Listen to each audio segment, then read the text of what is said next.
ጤና ይስጥልን የተከበራችሁና የተወደዳችሁ የአስራት ቤተሰቦች ሰላምታችን በእያላችሁበት ይድረሳችሁ እያልን የዕለቱን ዜናዎች ይዘንላችሁ ቀርበናል። በቅድሚያም አበይቶቹን እናስቀድማለን። የአጼ ዳዊት ክፍለ ጦር በሬማ ከተማ በፈጸመው ልዩ ሰርጂካል ኦፕሬሽን 7 የሚሊሻ አባላትን ማርኮ ቀሪዎቹ ላይ እርምጃ መውሰዱ ተነገረ። በሌላ በኩል የአጼ ዘርዓ ያዕቆብ አንደኛ ኮር አሃዶች በአገዛዙ ታማኝ አገልጋይ ሚሊሾች ላይ ያነጣጠረ የተሳካ ጥቃት መፈጸማቸው ተሰምቷል። ተጨማሪ ይዘናል። በሰሜን ወሎ ራያ ቆቦ ወረዳ የፖሊስ አዛዡን ጨምሮ በርካታ የሰራዊት አባላት ላይ እርምጃ መውሰዱን የአማራ ፋኖ ብሔራዊ ንቅናቄ ምኒልክ ዕዝ ገለጸ። እዙ እርምጃውን የወሰደው በአካባቢው ነዋሪዎች ላይ በጉልበትና በድብደባ የምርጫ ካርድ እንዲወስዱ ሲያስገድዱ በነበሩ ያገዛዙ ጥምር ጦር አካላት ላይ መሆኑ ታውቋል። ተጨማሪ ግንባር መረጃውን ይዘናል። በአማራ ክልል ፎገራ ወረዳ ማዳበሪያ ፍለጋ የወጡ አርሶ አደሮች ለፖለቲካዊ አጀንዳ አንገዛም በማለት ተቃውሞ ድምፅ ማሰማታቸው ተሰማ። በሌላ በኩል በራስ ጋይንት ነፋስ መውጫ ከተማ በአንዲት የ10 ዓመት ሕፃን ላይ የተፈጸመው ያስገድዶ መድፈር ጥቃትና ተያያዥነት ያለው የፍትህ መጓደል በማህበረሰቡ ዘንድ ከፍተኛ ቁጣን ቀስቅሷል። ታደምጡታላችሁ። አሜሪካ ከ30 ዓመታት በፊት በኩባ ድንበር ለተከሰከሰባት አውሮፕላን የቀድሞውን የኩባ መሪ ራውል ካስትሮን ተጠያቂ አደረገች። ራውል ካስትሮ አውሮፕላኖችን መጥተው በመጣል ለሰዎች እልፈት ተጠያቂ ናቸው የሚል ክስ በአሜሪካ ቢቀርብም የኩባ መንግሥት ግን ድርጊቱን ፖለቲካዊ ጫና በማለት አጣጥለውታል። እነዚህንና ሌሎች መረጃዎችን ይዘናል። በድጋሚ አብራችሁ እንድትቆዩ እየጠየቅን በቀጥታ ወደ ዝርዝር መረጃዎቹ እናመራለን።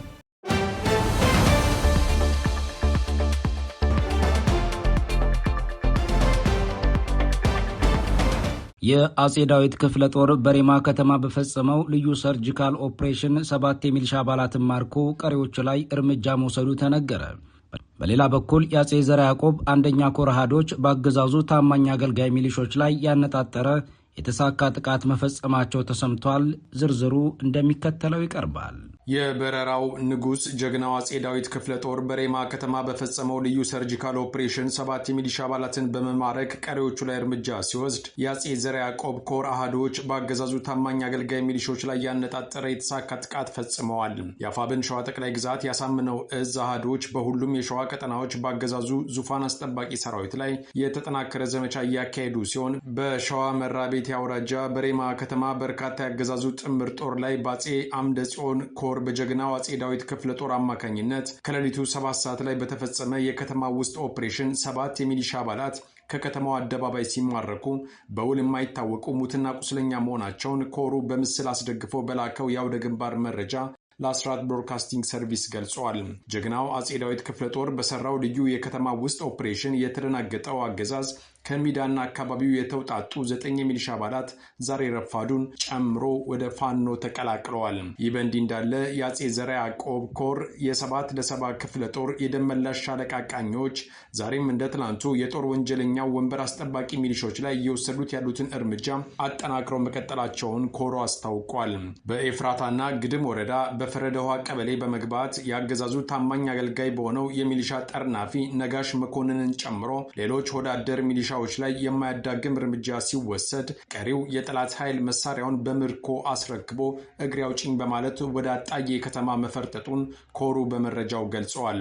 በተመሳሳይ የድል ዜና የኮሩ አካል የሆኑት አናብስቶች የናደው ክፍለ ጦር የፋኖ ሰራዊት በፈጸመው ጥቃት የብልጽግናው ታማኝ አገልጋይ የህዳር አህያ ሆኖ ሲጫን በነበረ ራሱን የሰላም አስከባሪ ብሎ የሚጠራው የህዝባችን ጸረ ሰላም አባል ላይ የማያዳግም እርምጃ በመውሰድ ግለሰቡ ለወንጀል ድርጊት ሲጠቀምበት የነበረውን የጦር መሳሪያ ገቢ ማድረጉን የኮሩ የግንባር ዘጋቢ ገልጿል። በመራቤቴ ወረዳ ፌጥራ ከተማ ከጠዋቱ 1:30 ላይ የአጼ ዘርዓ ያዕቆብ ኮር ናደው ክፍለ ጦር የፋኖ ሰራዊት በፈጸሙት የከተማ ውስጥ ኦፕሬሽን የተደናገጠው አገዛዝ እንደተለመደው የፈሪ በትሩን ወደ ሲቪሊያን በማዞር ከፍተኛ ድብደባ የፈጸመ ሲሆን በፋኖ ቤተሰቦች ላይ ያነጣጠረ የዘፈቀደ እስሩን አጠናክሮ መቀጠሉን እዙ በመረጃው አረጋግጧል።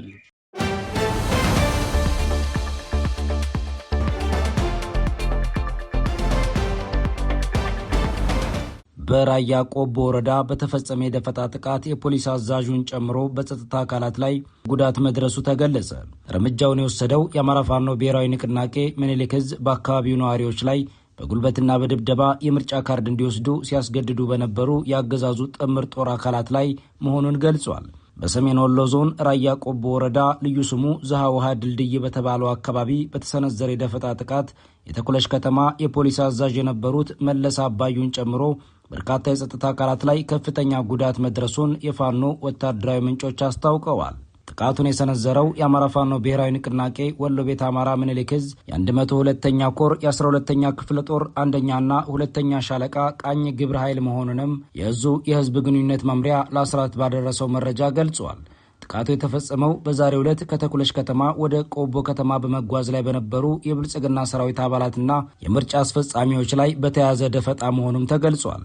ምኒልክ ዕዝ እርምጃውን የወሰደው የብልጽግና ወታደሮች በተኩለሽ ከተማ ነዋሪዎች ላይ በግዳጅና በድብደባ የምርጫ ካርድ እንዲያወጡ ሲያስገድዱ በማግኘቱ መሆኑንም አስታውቋል።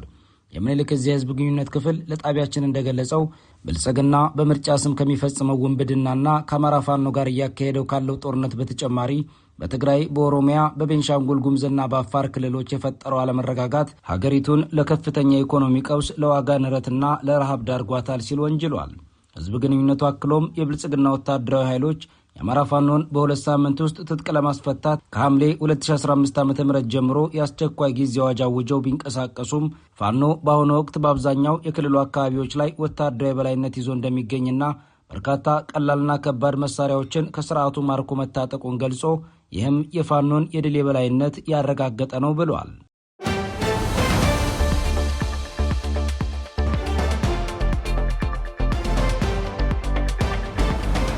በአማራ ክልል ፎገራ ወረዳ ማዳበሪያ ፍለጋ የወጡ አርሶ አደሮች ለፖለቲካዊ አጀንዳ እንገዛም በማለት የተቃውሞ ድምፅ ማሰማታቸው ተሰማ።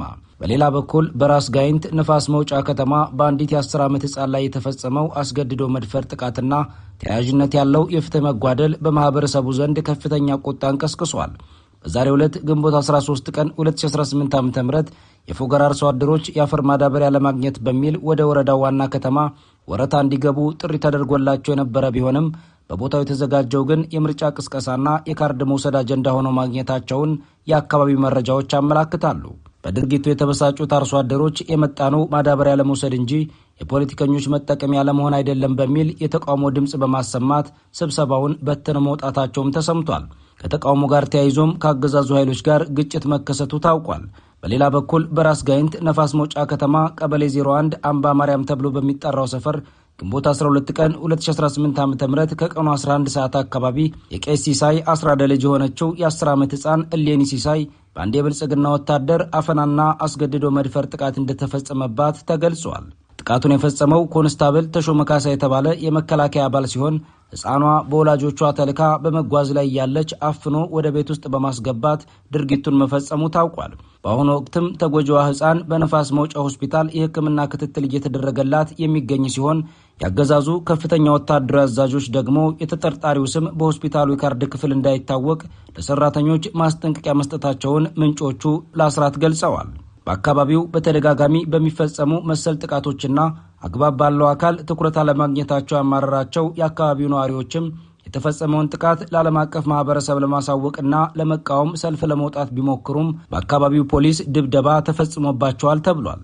በክልሉ በብልጽግና ሰራዊት የሚፈጸመው ያስገድዶ መድፈር ወንጀልም ተባብሶ የቀጠለ ሲሆን ዓለም አቀፍ ተቋማትና ድርጅቶችም ትኩረት እንዲሰጡት ጥሪ ቀርቧል።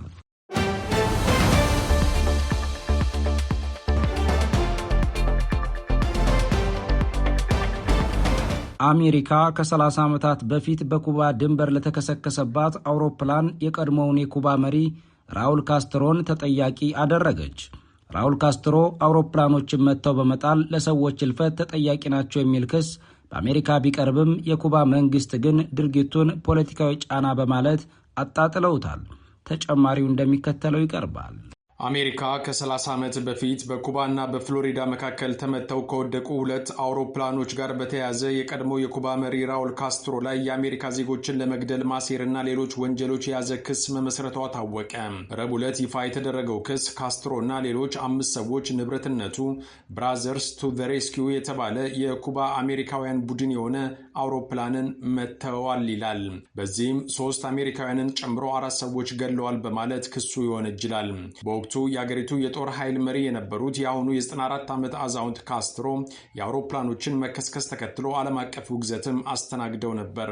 የኩባው ፕሬዚደንት ሚጌል ዲያዝ ካኔል አሜሪካ በአገሪቱ ኮሚኒስት መንግስት ላይ የምታሳድረው ጫናን እየጨመረች ባለችበት በዚህ ወቅት የቀረበውን ይህንን ክስ ምንም አይነት ህጋዊ መሰረት የሌለው ፖለቲካዊ እርምጃ ሲሉ አጣጥለውታል።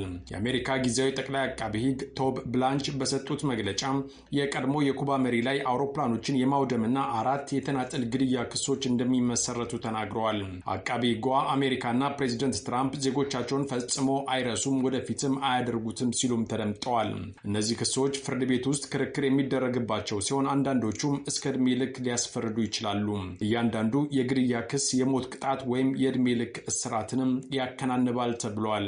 አሜሪካ በአንድ ፓርቲ አገዛዝ በምትመራው ኩባ ውስጥ ከፍተኛ ፖለቲካዊና ኢኮኖሚያዊ ማሻሻያ እንዲደረግ ከፍተኛ ጫና እያደረገችበት ባለበት በዚህ ወቅት የፍትህ መስሪያ ቤቱ ያቀረባቸው አዲስ ክሶች የአገሪቱን ኮሚኒስት መንግስት ቁልፍ ሰዎችን ኢላማ ያደረገ ነው።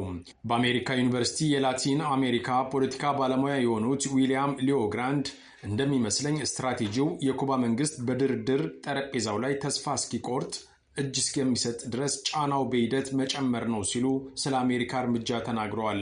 አሜሪካ ሀገሪቱ ላይ ማዕቀቦችን የጣለች ሲሆን ከቅርብ ወራት ወዲህ ደግሞ ወደ ኩባ ነዳጅ እንዳይገባ ማግዳለች። በዚህ ምክንያትም የኤሌክትሪክ ኃይል መቋረጥና የምግብ እጥረት ተፈጥሯል ይባላል። የአሜሪካ የውጭ ጉዳይ ሚኒስትር ማርክ ሮቢዮ ረቡዕ ዕለት ለኩባ ህዝብ ባስተላለፉት መልእክት ፕሬዚደንት ትራምፕ በአሜሪካና በአዲሲቷ ኩባ መካከል አዲስ የትብብር መንገድ እየጠረጉ ነው ብለዋል። የኩባ ጦር ግዙፍ ኩባንያ እንደሚመራ ለደሴቲቷ ሀገር ዜጎች የተናገሩት ሮቢዮ አገሪቱ እያጋጠማት ላለው የኃይል መቋረጥና የምግብ እጥረት ዋነኛ ተጠያቂ ይህ አካል መሆኑን ገልጸዋል። GAASA በኩባ ኢኮኖሚ ውስጥ ከፍተኛ ገቢ የሚያስገኙ አብዛኛዎቹ የንግድ ስራዎች የሚያከናውን ድርጅት ሲሆን ወደቦችን፣ የነዳጅ ማደያዎችንና ባለ 5 ኮከብ ሆቴሎችን ጭምር ያስተዳድራል። ይህ ኩባንያ ደግሞ የሚገኘው በኩባ አየር ኃይል ቁጥጥር ስር ነው። የኩባው ፕሬዚደንት ለማርክ ሮቢዮ መልእክት በሰጡት ምላሽ አሜሪካ እየዋሸችና በኩባ ህዝብ ላይ የጅምላ ቅጣት እያደረሰች ነው የሚል ክስ አቅርበዋል። ፕሬዚደንት ዲያዝ ካኔል ካስትሮ ላይ የቀረበው ክስ ኩባ ላይ ለሚፈጸም ወታደራዊ ትንኮሳ ጥቅም ላይ እየዋለ ነው ሲሉም ክሳቸውን አቅርበዋል። አሜሪካ ከአውሮፕላኑ መከስከስ ጋር የተያያዘ እውነታዎችንም እያዛባች እንደሆነ በማንሳትም የኩባው ፕሬዚደንት ምላሽ ሰጥተዋል።